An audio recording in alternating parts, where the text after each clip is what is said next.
Good morning students. आज हम शैक्षिक रणनीतियों के प्रकार पर आते हैं, जिसमें पहली रणनीति पढ़ेंगे कोऑपरेटिव लर्निंग या सहकारी अधिगम।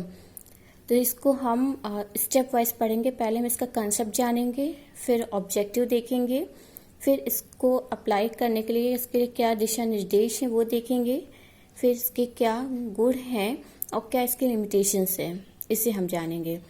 पहले में स्टार्ट करते हैं इसके कंसेप्ट से कि सहकारी अधिगम है क्या। तो cooperative learning, this is a type of learning strategy where groups of 3 to 6 students work and learn together.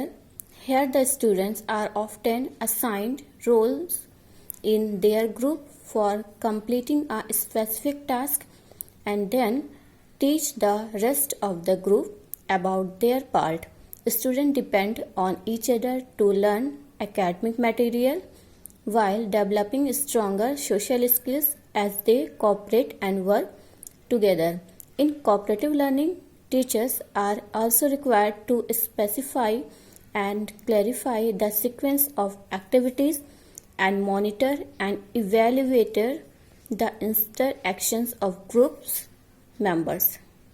अर्थात सहकारी अधिगम वो प्रक्रिया है जिसके माध्यम से छात्रों का समूह बनाया जाता है, उनको छोटे छोटे समूह में विभाजित किया जाता है और एक समूह में मिनिमम 3 और मैक्सिमम 6 स्टूडेंट रहते हैं और वो एक साथ मिलकर एक विशिष्ट उद्देश्य की प्राप्ति के लिए अधिगम करते हैं और उन समूह में सभी को एक भूमिका दी जाती है और उस भूमिका के अनुसार वो उस विशिष्ट उद्देश्य की प्राप्ति के लिए साथ में मिलकर काम करते हैं। और उसमें जो समूह बनाया जाता है उसमें भूमिका का निर्धारण में परिवर्तन भी होता है। सपोज अगर एक लीडर को बनाया गया और उसके साथ उसके और फॉलोअर्स करे गए कि वो जो भी आपको टास्क बताया आप उसको फॉलो करो, तो फिर इसके बाद भूमिका भी चेंज की जाती है, फिर दूसरे को लीडर बनाया जाता है और बाकी उसमें विचार करके आगे कार्य करते हैं। इस तरह से ये काम होता है। इस तरह से जो भी उनका एकेडमिक मटेरियल है वो उसको प्राप्त करते हैं और उसके सामाजिक कौशल का विकास होता है और एक दूसरे को कोऑपरेट करते हुए यानी कि सहयोग करते हुए वे आगे बढ़ते हैं।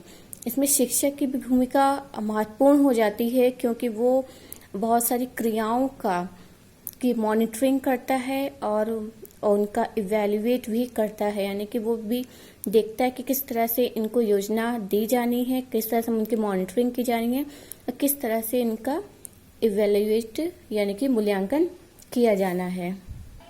अर्थात समूह में बच्चों को पढ़ाया जाता है। इस तरह से बच्चे सीखने में एक दूसरे की मदद करते हैं। वे समस्याओं के समाधान एवं कार्य पूरा करने के लिए एक दूसरे के साथ सहयोग करते हैं।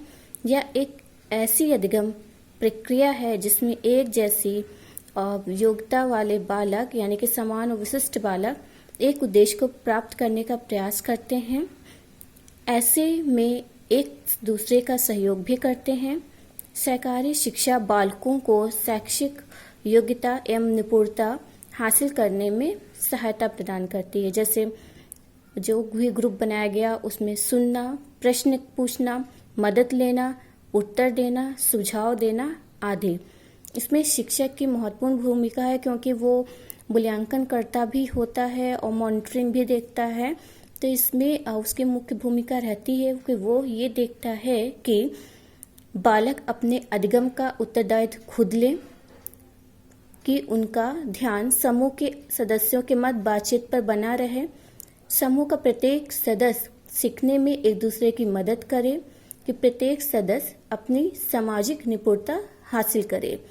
ये इन सब चीजों की मॉनिटरिंग को देखते हुए मूल्यांकन उस समूह का करता है। नेक्स्ट है ऑब्जेक्टिव ऑफ कोऑपरेटिव लर्निंग, सहकारी अधिगम के उद्देश्य। इसके मुख्य उद्देश्य हैं बालक को सहकारी अधिगम की अवस्था में विशिष्ट आवश्यकताओं को पूरा करने का अवसर। अर्थात बालकों का जो समूह बनाया जाता है उसमें एक स्पेसिफिक टास्क के लिए वो काम कराया जाता है, यानी कि विशिष्ट उद्देश्य और विशिष्ट आवश्यकताओं को पूरा करने का समान अवसर प्रदान किया जाता है।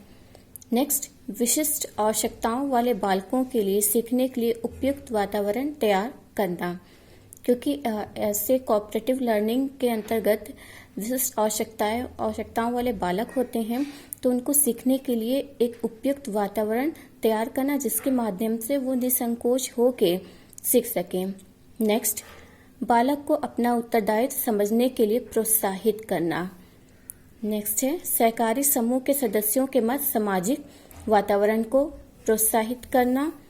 नेक्स्ट, सक्षम और अक्षम बालकों के मध्य आत्मीय वातावरण सुनिश्चित करना जिससे वो सामाजिक कौशल का विकास कर सके, एक दूसरे को सहयोग दे सके। नेक्स्ट, परस्पर सहयोग और सहायता के माध्यम से समस्या निदान की निपुणताओं को विकसित करना, जो कि इसका मेन टास्क है कि वे एक दूसरे को सहयोग करते हुए, सहायता करते हुए, अपनी समस्याओं को समाधान करते हुए सामाजिक कौशल का विकास कर सके।